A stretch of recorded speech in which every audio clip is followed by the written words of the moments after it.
Auditing is always practical.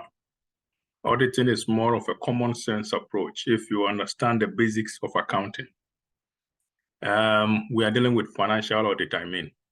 Similarly, in any other aspects of academic disciplines, their audits are fairly common sense approach. So for us, applying the principles and concepts in that particular line of discipline is concerned. Okay, so audit is nothing difficult. So what I want to say is that, listen, if you would only apply common knowledge to what the practice requires, you will always be a good auditor. We are looking at audit of assets. I'll split it into two parts, okay? And when we move to next session, again, we'll be dealing with more of audit of assets. So I share my screen and you have audit of assets.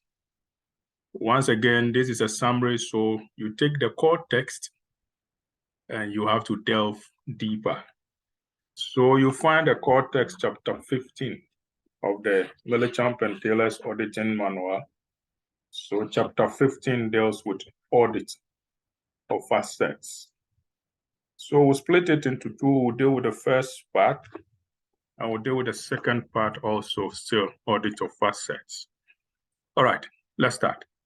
So in this section, we want to understand the basis of auditing tangible and intangible assets, including PPE, leased assets, intangible assets like patents, trademarks, and goodwill, inventories, work in progress, receivables, cash, and bank balances. And then we want to also explain some cut-off procedures and their relevance to the financial statements, and look at the legal consequences of failing to audit assets properly. Some of these things we wouldn't cover in depth. We want you to read about them. That's the purpose for which this module is designed. Okay, so remember, you are doing more than 260 hours independent study. Okay, so that is how it works. Okay, let's move on. FRS 102, applicable in the UK and in the Ireland, tells us that assets are something we own, we control, okay, we own. We use it for the production and supply of goods and services. We also hold them to rent out so that we can get some rental income. And also we keep them for administrative purposes. So the office building in which the company resides and used for their own workplace, for their own operations is an asset.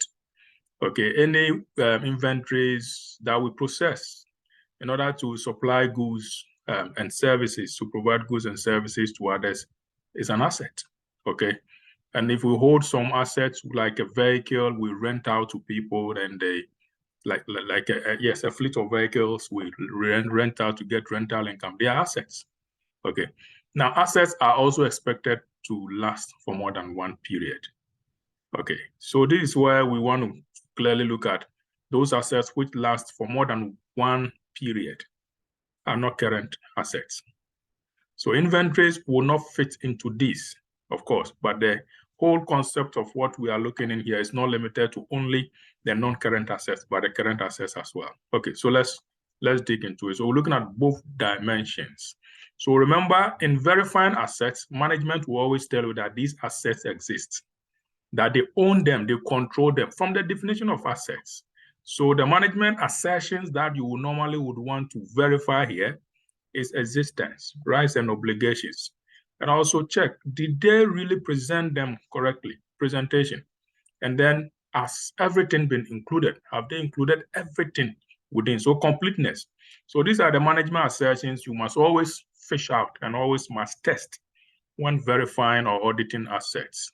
Now we must, as auditors, obtain sufficient, relevant, and reliable evidence to confirm that these existence, R&O, completeness, presentations, which management have indicated apply to the assets really pertain. Okay, so we verify them. Whether we are doing substantive testing or test of controls, we want to check these assertions. Okay, so the process is where we now want to be verifying it using mainly substantive testing.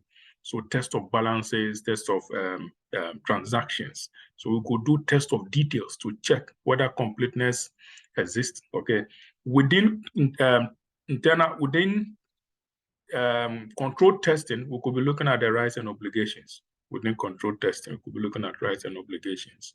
So it is always important for us as auditors to attend verification purpose for verification exercises, observation. Okay, so it is necessary to consider verifying these assets, whether they exist. We can do it independently for each class of asset, but we can do all also en bloc. We can do all together. Okay, so we can do the verification for each or for all, and either way depends on the audit approach that we are using. Okay, remember your accounting equation: assets equals to capital plus what? Liabilities.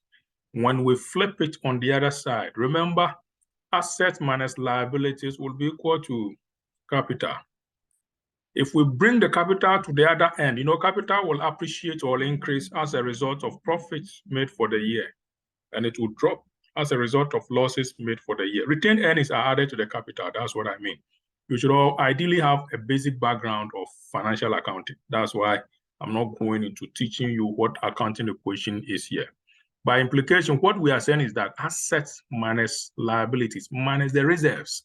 The reserves here, we are talking of any reserve we can talk of, the share premium, revaluation reserve, share capital, equity, okay, is equal to the profit or loss for the year. We're just rewriting the accounting equation. Many auditing scandals have occurred because auditors failed to do basic verification of the assets. Some clients will hide these assets. Sometimes they will overvalue it or they will undervalue it. They normally will overvalue the assets and undervalue their liabilities. Okay, sometimes these things do not exist at all, but they put it in the books that they exist. When they write off loans, when loans are written off, they can conceal it. Okay, if a bank is writing off a loan portfolio, the loan is actually their major part of their assets. Okay, the receivables, that's where they get their finance income. So many of these audit scandals have occurred because auditors fail to simply verify that these assets exist. We're going to use a cave bob mnemonic to look at the general principles on how to verify the assets. So cave bob, let's start. C, cave, for the first letter C, cave. In the cave bob, C looks at the cost. So we confirm the opening and closing balances. How do we do it? These are assets. They appear in the balance sheet, in the statement of financial position. So ideally, look at the closing balances reported last year. Okay, do they jive with the opening balance this year? So it's a simple cross-checking. Okay. Also look at any additions which have been added to the pool of assets and any disposals which have been taken out. Of course, when you sell, you issue an invoice. When you buy, there will be an invoice supporting what you are buying. So look at them. Check those invoices, okay, and match them with the asset register to see if the cost and additions, the cost additions and disposals match up with what has been reported. The next item in cave bob, A, authorization. We want to write off bad debts. Bad debts come as a result of receivables, which are assets. Is there any authorization for writing these off? Okay, accounting policies we are using to write it off. Is it approved? Is it in right sense? Okay. The V, value. Prepayments are assets. Are they being recognized in line with approved accounting policies, or they just have to recognize it because they think it is a prepayment? When we're talking of independent receivables confirmation, you must write to confirm the balances in the balance sheet per the debtors figure. Is it true? Let's write independently to some significant, you can't verify all, to some significant debtors to confirm the balances which they are supposed to pay or they are due to pay the company. Confirm these balances. We'll do the same thing for cash and bank, independent bank confirmation. Existence, it is always important to verify and check whether they exist. Don't take management words as true. Don't take it, just ask, question it. Okay, question it. So obtain third-party confirmations, but go and look at it. I was saying this example when we were auditing one company. I wouldn't want to mention the name. It's a manufacturing company, very renowned company. And the management told us, oh, you want to see the resources, the raw materials, it is in the processing plant. That's the processing plant. You can climb and go upstairs and go and check, it is in it.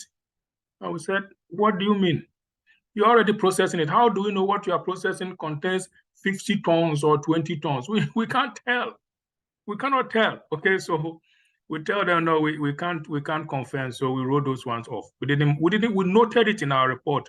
And just after the audit, 3 months, we realized that about 4 footer containers were missing from the port when they were being shipped. So if we had accepted that as given, that was it. If you've not seen it, don't document that you've seen it, please.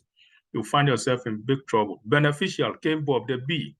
Look at the title deeds, especially for landed properties. For fixtures and fittings, machinery, vehicle, check the invoices. The orders with ownership, if we are having high purchase contracts for vehicles and plans, long-term leases, check the ownership, check the agreements which have been signed, the contracts, okay? And also obtain third-party confirmations if it's a leasehold item, even for receivables and banks, okay? So some of them are cutting across. And presentation, have they presented it in line with the required accounting standards or the Companies Act disclosures? Have they?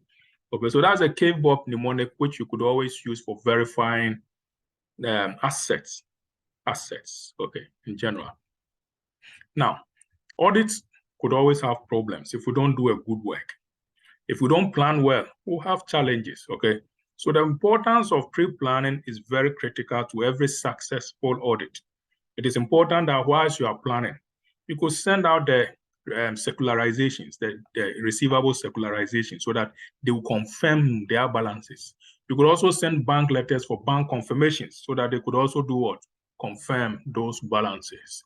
And then attend inventory counts normally done during the course of the audit or at the end of the day. Now it is mandatory for you to attend this audit, this inventory counts. Of course, you must observe them. Some auditors don't want to take the risk. So what they do is that they go ahead and do what? Count it themselves. They want to do it themselves. Now, audit problems will require pre-planning. If you don't plan ahead, you struggle. Now, you know, auditors, most companies will have their year end as 31st December or 31st March. And there's so much strict guidelines, especially when you are listed on the stock market, that you must publish your account within normally 3 to 6 months after year end. Audit could take more than 3 months. Audit could take more than 3 months. So that's why the big 4 audit firms will normally do what? They will do an interim audit and a final audit. So consider the year end of the client. Look at tight reporting deadlines, okay? Just a second, let me check something. So, hold on. All right, so just a little hitch there. Let me share the screen again. So still on audit planning. Okay, yeah, so still on audit planning, this should work now. So like I'm saying, auditors will always want to go in and do an interim audit and then a final audit, something which the big 4 normally do. I think other audit firms are also doing same things because the standards are high across board. So look at tight reporting deadlines, especially if you are listed on the stock market, then you must always adjust as auditors. Now, at the end of the year, normally you see client staff, even the audit staff going on annual leave. So would you get the staff at the year end to attend the stock count, the year end activities to go for the audit? Would you get them? Look at the effect of this on your audit and even with the clients, because you may be needing some explanation and they will tell you the person who can explain is on leave or has traveled. Okay, you have nothing to do. The person's leave is his personal entitlement, so he can decide to take it as and when. So consider all this in your plan and else you struggle. If you need specialist staff who will validate some items, consider that. Sometimes we need IT auditors who will come and use the CATs, okay, the computer-aided audit techniques, to be able to verify revenues if they are online-based, okay. Client may also fail to give you information that you need on time. So they will not give you the supporting schedules. They may prepare it late. You will keep following up and it will delay your work. You don't want that to happen. Then there could also be unforeseen problems, fraud, computer issues, natural disasters, public health issues like COVID occurring. We never thought this could happen. And it distracted a lot of work. During COVID times, in fact, you can't go out to do a stock count. Who will go with you? when there is a public health disaster. So PwC, for example, devised a more advanced technique where they use drones to go and do stock count. So the person is there watching while the drone does the stock counting. It's interesting, right? So that's how accounting and the audit practice is moving. We are progressing. So it is always important that we work along. Non-current assets, we know them. We know examples of them. Some are tangible, some are intangible, others are investments. Okay, so we want to look at tangible assets, the PPE, for example, property, plant, and equipment. We always need to verify these assertions. How do we verify existence, R&O, occurrence, completeness, valuation, measurement, and presentation? How? Let's take it one after the other and see if we can exhaust all. For existence, go and check if they exist. Check if the vehicles exist. There should always be an insurance policy covering them. So check for insurance documents. Check vehicle logbooks to actually validate that really these vehicles exist or whatever had been used. If the vehicle had been used for a purpose, you should see it being there. For rights and obligations, do they really own it? What shows? Look at the title deeds, look at the contract documentations, okay? Look for third-party confirmation from mortgage providers and safe custody holders. Inspect purchase invoices, finance leases, additions, contracts for additions to these property, plant, and equipment. Okay, if they check for evidence of secured loans or mortgages which were used to acquire the property, check them.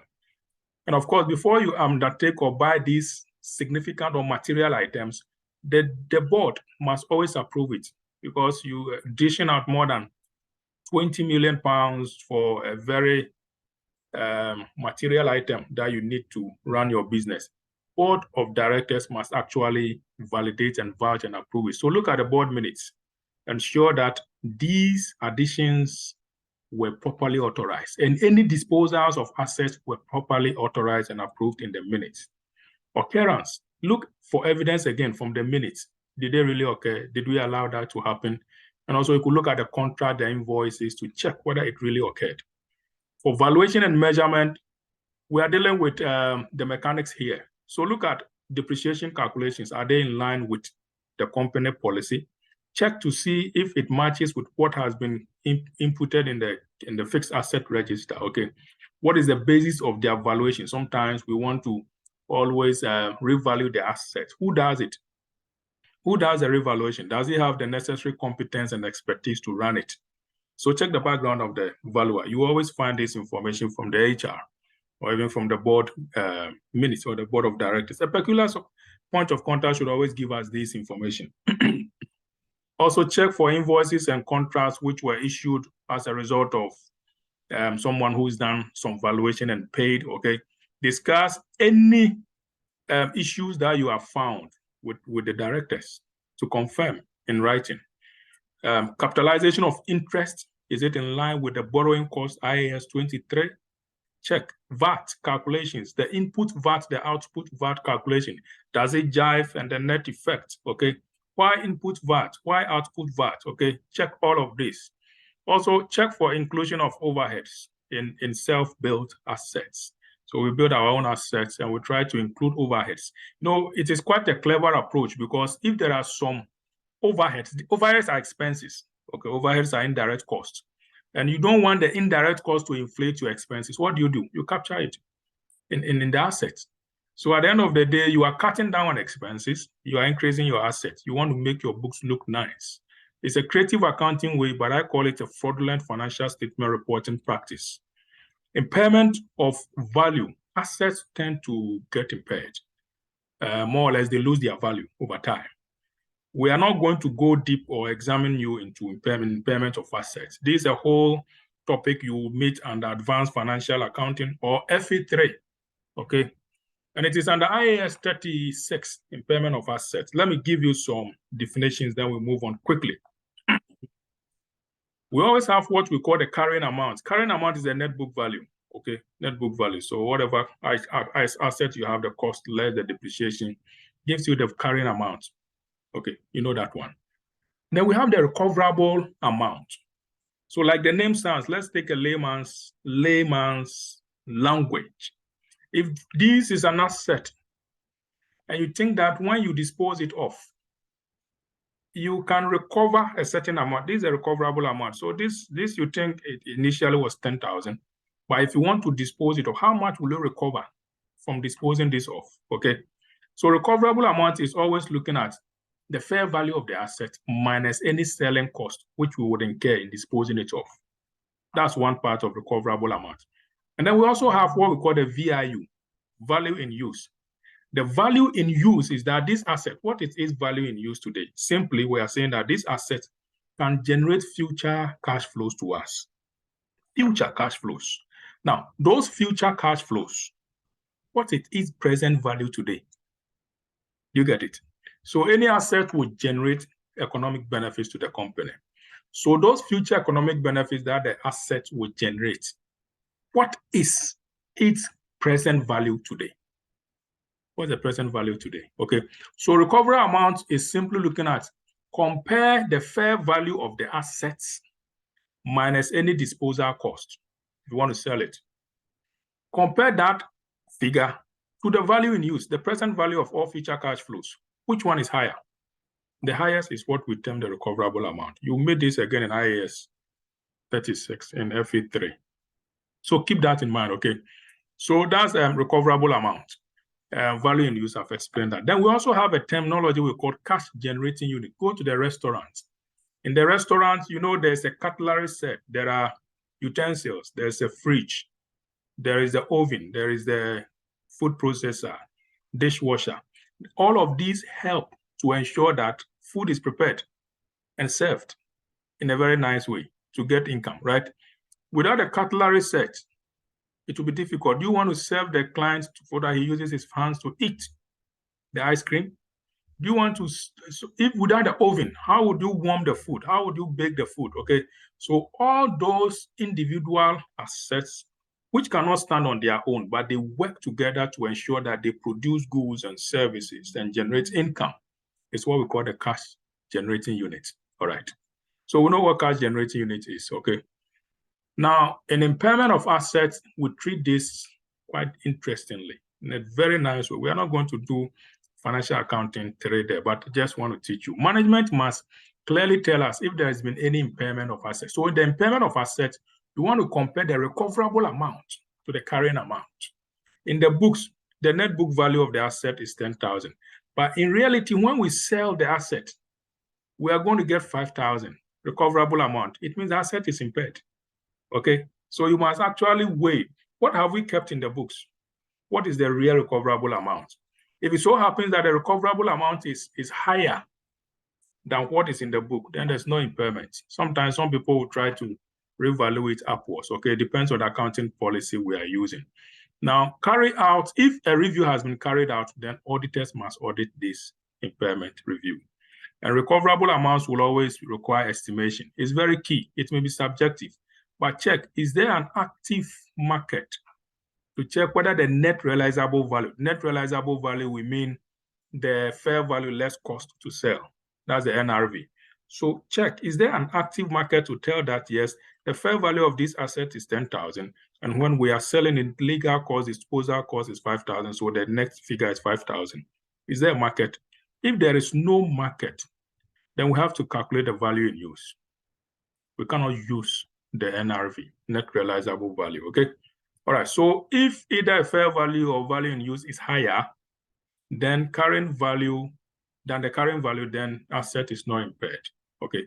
So if the fair value, if the NRV, the value in use, the recoverable amount, if it is higher than the carrying amount, it's not impaired, okay? It's not impaired. Like I said, some people want to rather value it upwards. I'm gonna end in the next slide, and then we'll take it up as the second portion. So audit value in use, auditing the value in use calculation, do the recalculation. And normally we use the time value of money.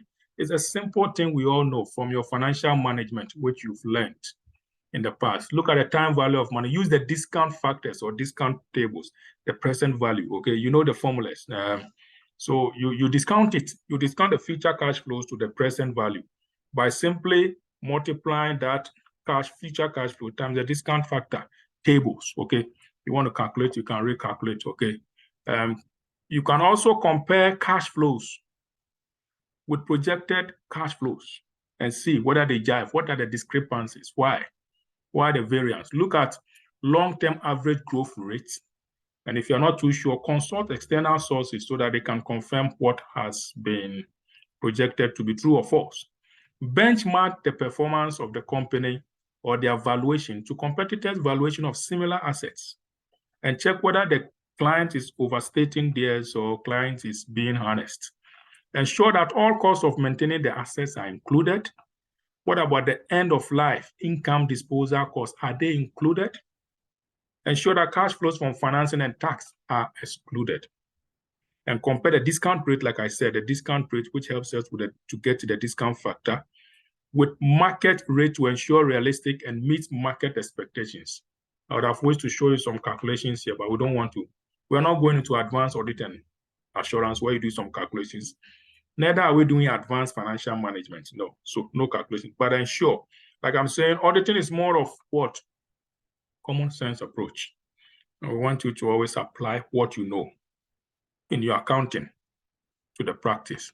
Now, in audit procedures for presentation, we look at all the final item in terms of the assertions. Okay. In presentation, check, have they stated the assets in accordance with IAS 16 PPE? The impairments, are they in line with IAS 36? If there are intangible assets, have they been clearly recognized in line with IAS 38 intangible assets?